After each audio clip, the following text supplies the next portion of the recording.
বাংলাদেশ চলচ্চিত্র পরিচালক সমিতির নির্বাচন অনুষ্ঠিত হতে যাচ্ছে আগামী 28 ডিসেম্বর। এই নির্বাচন উপলক্ষে এফডিসিতে এখন চলছে পরিচালকদের আসা যাওয়া, বেড়েছে নির্মাতাদের যোগাযোগ। এর মাঝে হঠাৎ করে এফডিসিতে হাজির হয়ে চমকে দিলেন অন্তর্বর্তীকালীন সরকারের তথ্য ও সম্প্রচার উপদেষ্টা মোহাম্মদ নাহিদ ইসলাম। এবারই প্রথম এফডিসিতে গেলেন তিনি। রোববার বিকেলে বাংলাদেশের চলচ্চিত্র সাংবাদিক সমিতির সঙ্গে মতবিনিময় করে পরিচালক সমিতি। দুই পক্ষের উপস্থিতিতে এদিন বেশ আনন্দঘন হয়ে ওঠে এফডিসির পরিবেশ। তাদের বিদায়ের পরপরই এফডিসি স্টাডি রুম প্রাঙ্গণে উপস্থিত হন উপদেষ্টা। এ সময় সমিতির অভ্যন্তরীণে তাকে স্বাগত জানান পরিচালক সমিতির মহাসচিব শাহীন সুমন।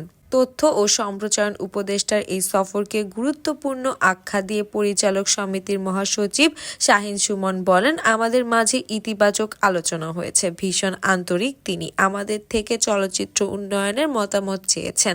আমরা চেষ্টা করব আমাদের মতামতগুলো দ্রুত উপদেষ্টার সামনে তুলে ধরতে।